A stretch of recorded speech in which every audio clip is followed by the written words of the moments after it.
Well, as early as today, the FDA is expected to authorize COVID-19 pills, and that's according to Bloomberg News. The companies Pfizer and Merck say these treatments could help prevent COVID-19 hospitalizations and also deaths. 13 Action News anchor Rachel Moore now joining us live from Southern Hills Hospital with some of the details on this. Rachel, good morning. Kalina, good morning. More than 23,000 patients have been hospitalized because of COVID-19, and that's according to the Southern Nevada Health District's weekly reports. Now, if the FDA does grant approval of these COVID treatment pills, then we could see them in the U.S. available as early as this month. When we have peaks of this disease, when we have the waves that are coming, the hospitals are really overcrowded.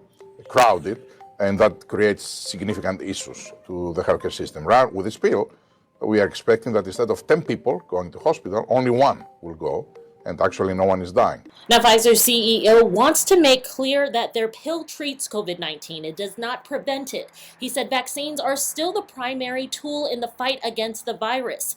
Pfizer's drug showed a nearly 90% efficacy rate in preventing hospitalizations and death in high-risk patients, while Merck's pill showed a 30% rate. Now, this all comes as the Nevada legislature voted down a request from the Board of Health to make their emergency vaccine policies permanent.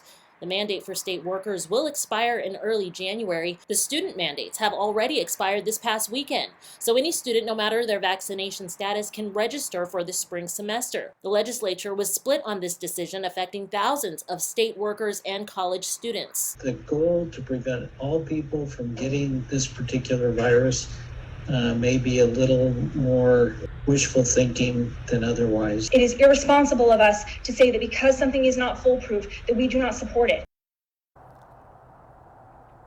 Now, as for those COVID treatment pills, the U.S. is under contract to buy as many as 5 million courses of Merck's drug and 10 million courses of Pfizer's pill.